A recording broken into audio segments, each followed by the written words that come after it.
All right, welcome to today's episode of Tomorrow's Leader, where we dive deep on all kinds of leadership topics, what's relevant today, and more importantly, what's relevant to tomorrow, to being a top-level 1% leader in tomorrow's world. What are the things that you need to do today? Today, we're going to explore one of my favorite topics, which is the topic of confidence. I get a lot of questions about confidence. We're going to explore a whole bunch of stuff today in particular, and let's start with the basic question that I get a lot of times, which is, okay, well, how important is confidence in being a top-level leader and influencing change and leading organizations and groups? Well, it's essential, not just important, but it's absolutely essential. And not just in leadership, but if you think about it, I mean, confidence is essential in life. That's what drives us to grow as human beings, and growth comes from doing things that we haven't necessarily done before. So if we think about it, confidence is absolutely an essential ingredient to growth overall, not only as an individual, but overall as an organization. So yes, it's an essential ingredient. Now, some people, and you've seen that they just have natural levels of high confidence, and other people suffer. Other people have started with low levels of confidence and have over time gained more general confidence. We're going to talk a little bit about some things that you can do as a leader to get great at bringing out high confidence levels in yourself, but also other people. I used to think that if I could invent this confidence pill, where if you took it, then you'd have this magical level of confidence, that would be the best thing in the world. Because if you think about that, when you're leading an organization, I've led many different organizations, small and large, that you're trying to get people to step outside their comfort zones. And the things that prevent people from doing it are really the fears that they've built up in their head, right? But you know that if you can ultimately get people to step outside their comfort zone, and this goes for you as well, that ultimately your comfort zone is going to expand, and what makes you nervous now or uncomfortable probably didn't years ago.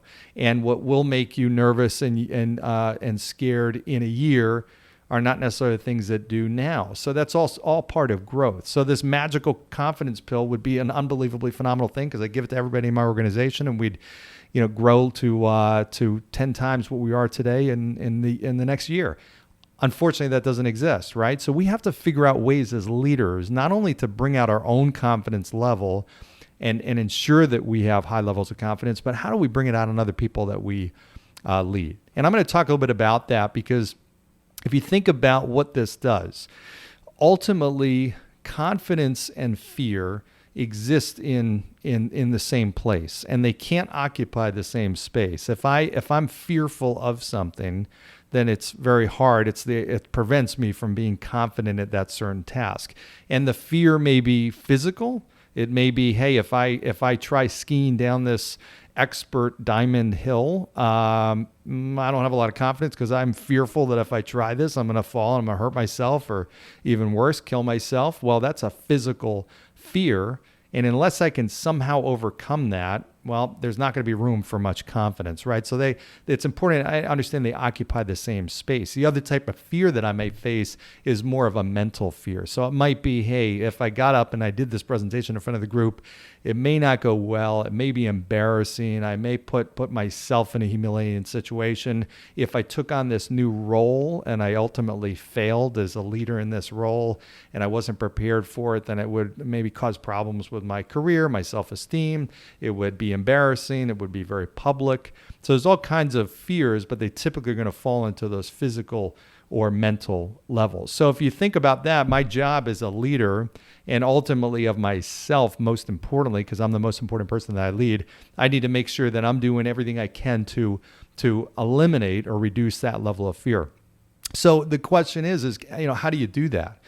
And I think back to those times where even as a kid, and we've all been in that stage of trying to learn how to ride a bike. Some of us remember it vividly, others don't.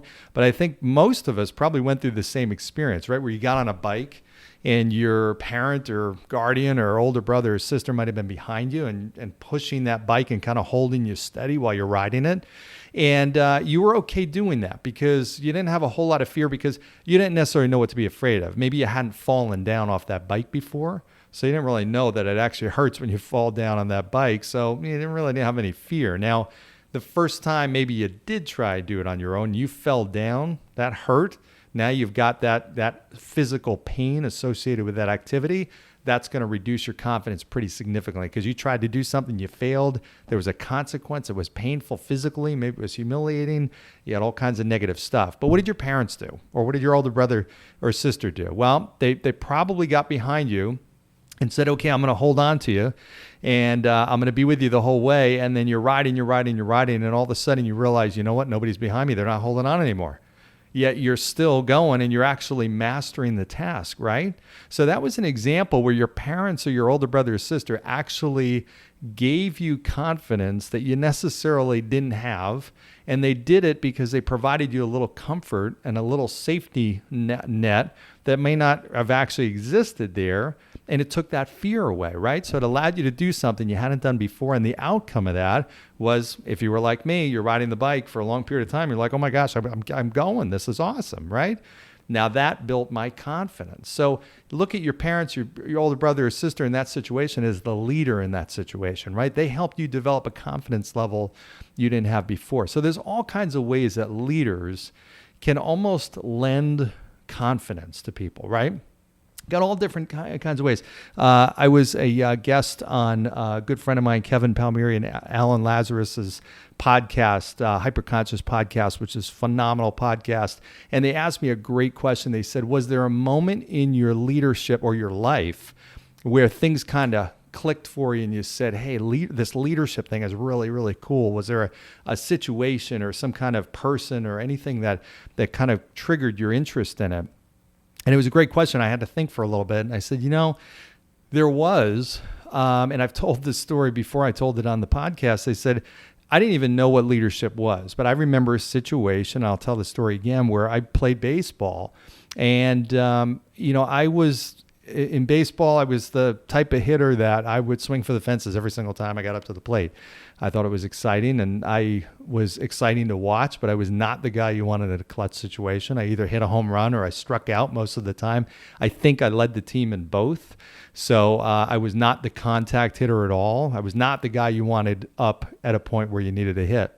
So, inevitably came that day where we were in some kind of clutch situation. And I remember it was an important game and bases were loaded, 2 outs, and I came up to the plate. And I remember vividly the expressions of my teammates' faces when I walked up to home plate and they realized that I was the guy that was in this clutch moment, because their facial expressions told me what I felt inside. And that was that they believed that this was not going to be a very good outcome, right? They believed that I was going to fulfill my destiny of striking out once again, leading the team in strikeouts. And that's honestly all I had in my head. I'm thinking to myself, my self-talk was, okay, John, don't strike out, don't strike out, don't strike out, don't strike out, don't strike out.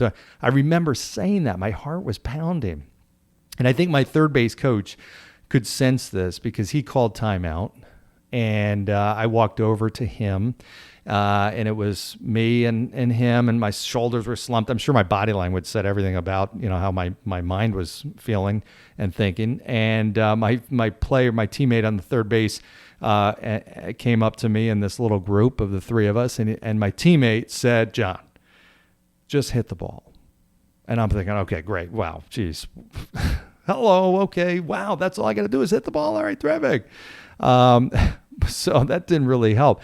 But my coach did something that was unbelievable. And it was just without even skipping a beat and just keeping very calm. He said, oh, I know John's going to hit the ball.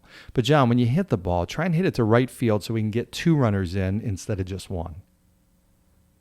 And that's it. And it was so masterful, so natural, so nonchalant. And what that did is I remember that moment and thinking how confident he was in my ability at that moment.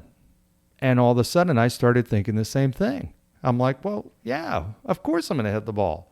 Of course I'm going to hit the ball. And I am going to hit it to the right field. Let me try and hit it to the right field. Okay, and all of a sudden my thoughts started changing. My self-talk totally turned around. My mental state totally changed. And now I stood up to the plate expecting to hit the ball. And sure enough, the next pitch came in and I hit a home run over the fence.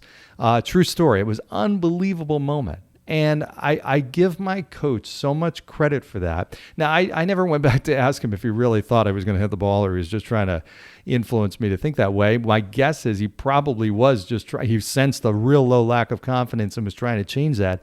And wow, did he do that successfully. And I just remember that was the moment where I really understood what leadership was, which is changing the course of action, right? It's changing somebody's, influencing somebody's behaviors, their mental state, their emotional state, so that there's a different outcome. And that was a great example. So the question I get a lot, can you actually lend it or borrow confidence from other people? Absolutely, you can do that. The same way you can actually take it away. We've all been in situations where, and maybe it was, you might have gone in, unfortunately, to a doctor, and maybe you had something that you thought was a small problem and fixable or some issue, and the doctor's expression or personality or tonality or body language just told you that, wow, I'm in trouble, or I don't have a whole lot of confidence in this person. I was on a flight to North Carolina, and this was actually, I remember visiting my family in North Carolina. I had booked a flight, and odds are the weather is perfectly great, 99 times out of 100. This happened to be a tornado that was headed for North Carolina, right where I was landing. There was just this tornado planned for Friday, the same day that I was going to take off. As the week was approaching, I'm watching and noticing all the flights getting canceled. And I'm thinking to myself, okay, if the plane is going up, I'm going on the plane. I don't care if there's only, the only plane flying. I trust the pilots, and I'm going to fly. I'm going to go if the plane is flying. So sure enough, Friday morning comes. I go to the airport. My gate is empty, and the flight though is still on. I go to the flight attendant and I said to the people at the desk, "This flight is still on." They said, "Yeah, we actually have 22 people confirmed." I said, "Okay, great, terrific." I text my parents and my sister. I said, "Okay, I'm on my way." I get on the plane, and the plane is empty. There's only 4 people on the plane. They move us all to the front row, and I'm still thinking, okay, I'm nervous now. I even took a picture of me on the plane with an empty plane entirely behind me, and I'm thinking, okay, these are professionals, and I'm in good hands, right? They wouldn't fly the plane if this was too dangerous. Well, the pilot comes out to greet us. Now, what I was hoping for was someone like Sully, who did the masterful job of landing the plane in the Hudson. Somebody that obviously looked like they've been doing this for 30 years. Somebody that I would have wanted him or her to come out and say, listen, yes, there's some bad weather. There's a tornado. But rest assured, this plane is perfectly well built to handle a lot of wind. I am an expert pilot. In fact, I have flown through 15 tornadoes in the past dozen years, all obviously successful. This morning, I just went through the flight simulator, 20 different reiterations of all possible scenarios in the tornado, all of them successful. You're in great hands. This is going to be a short 2-hour flight. Sit back, relax. We'll get you some drinks, coffee, whatever you want. And before you know it, we'll land safely in North Carolina. Now, I would have really liked that. And unfortunately, that's not the experience. The door opened up and the pilot came out. And honestly, from the moment I saw him, I could tell that he was nervous. I could see fear in his eyes and body language and his shoulders and tonality. And he came out with a very nervous, kind of shaky way about himself. And I'll be honest, if I had a choice at that point and the door was not locked, I would have been out of there, right? I would have gone. I would, no way. Now, obviously, the flight ended up being successful, but that was an example of how a leader, in that case, that was the pilot, really sucked my confidence out of me, right? So a leader can have a positive or negative effect on your confidence, right? It's all how you project yourself. We follow people that are confident. I've talked before about vision and how important it is for a leader to have great vision and a clear, bold vision, and people want to go someplace that this leader wants to take them. Well, part of that equation is the leader not only has a really clear vision, but they've got a really high level of confidence in their ability to take you there, right? Let's come back to the 3 questions John Maxwell talks about that every follower is asking about every leader. And that is, do you care about me? Can I trust you? And can you help me? Right? Think about that third question. Can you help me? Well, that's going to come down to someone's ability, so your perceived ability, and part of that perceived ability to help me is going to be your confidence in being able to help me, right? So I'm sitting in front of the doctor and the doctor says they can help me. Well, I'm reading his or her body language and how their, confidence level seems in making that statement, right? That's part of me following that leader, is my feeling on how well they can help me. So how do you build confidence? How do you build confidence in yourself? A lot of different ways you can do it. It comes down and it comes from a lot of different places. Part of it is physical and mental health. We tend to have more confidence when we're in better shape. Physically, we have more energy when we're working out, when we're in good health and we're eating well and we're getting good sleep and we're taking time to make sure we're giving our brain time to relax and rest and meditate and everything that's going to really clear your brain and allow you to be in a good mental state. That's going to give us great confidence and clarity. The other ways we can build confidence is visualization. Right? I consistently will visualize anytime I do a presentation, a big presentation. I will always visualize the outcome of that presentation. I have a very specific routine I go through, similar to how an athlete will go through that, right? Anytime an athlete's going to perform at a high level, 99.9% of great athletes are really, really great at visualization because it works. They'll visualize the outcome before it actually comes to that point. And it should, when you do it right, play through almost like a movie. So I love scary movies, and every so often I'll get so ingrained. I like to just kind of throw myself into a movie and just really get into it. And every so often, I'll watch it with my daughter or my son, and you get into it, sometimes a real scary movie, and you almost have to remind yourself, okay, wait, this is just a movie. Or, hey, this is the lead character. This person is not going to die. Okay, I know this, all right? This is just an actor. This is not really a real situation. Sometimes I'll actually have to take a step out of it, right? And it's a movie. It's a script. We know how it ends, okay, especially if we've seen it before. Well, if I visualize so well that I know that everything is going to be okay and my results are going to be exactly what I'm looking for, and I can convince myself of that, then I have the same reaction that I do watching a movie that might be scary. This situation might be scary, but hey, I know it's going to end well. I know I'm going to do a great presentation. I go to the extent of even visualizing what that person or people will say to me afterwards. I've done this all the time. I'll visualize certain people coming up to me afterwards saying, wow, man, that was great. That was awesome. And I will tell you, it's almost scary at sometimes how accurate that visualization is. I've had the same people that I have visualized actually come up to me and say the same things that I actually visualized them saying, which was incredible. So visualization is an incredibly powerful tool to increase your confidence level. One of the other things that's easy to do is if you just think about the task that you're trying to do and you thought about, okay, I've got to get little successes. A little success will build your confidence level, right? So if somebody told me, and I was watching a video of somebody riding a motorcycle going 200 miles an hour. Now, to me, that would be one of the scariest things I could ever imagine. I've actually never been on a motorcycle. But I started thinking about this, and I'm thinking, wow, that just is unfathomable how you can get on a motorcycle and go 200 miles an hour. That's just unreal. But my guess is if I got on a motorcycle and I figured out how to ride a motorcycle and got comfortable riding at 25 miles an hour, okay, cool, I can handle that. And now got comfortable at 30 miles an hour. Maybe it would take me a while to get up to 60, 65, 70, but once I'm up at a certain level, I'm probably pretty comfortable with it. And then what would happen if I just increased it by 1 mile per hour, maybe every day, whatever? Eventually, there's not going to be much of a difference day to day. It's just going to feel like, hey, if I'm comfortable at going 75 miles an hour, I can go 76 miles an hour, then 77. And before you know it, at some point, you're riding a motorcycle 200 miles an hour.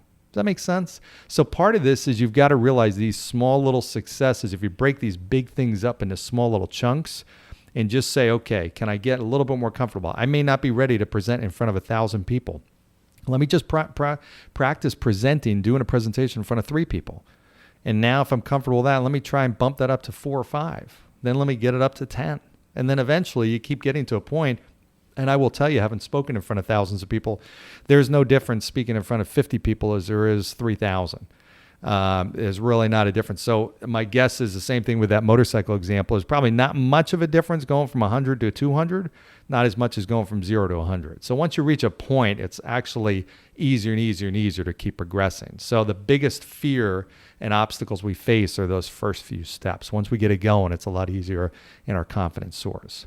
So in essence, this is really what we call the confidence loop, right? So as I get more confident, my competency and success increases. I'm now more competent at something that I was not before, which then gives me more courage to try new tasks because I've got more confidence. And that courage pushes me to then try tasks that are outside my comfort zone. And I can then now become competent at these. And then that again feeds the loop again. It gives me more confidence. It gives me more courage. I try new things. I get more competent. It feeds the courage and the confidence again. So that's how people grow from a certain level to extraordinary levels. And all it is when you think about it, it's breaking it down to say, okay, just like the overall premise of personal growth in general, can I get 1% better every single week? And that's it. When I think about that, that's easy. Are we 1% better this week than we were last week? Okay, great. Then I'm moving in the right direction. Leadership is the same way. Helping people increase their confidence level is the same way. It all comes down to these small changes that make huge differences. Thanks for tuning in today. Look forward to seeing you in the next episode of Tomorrow's Leader.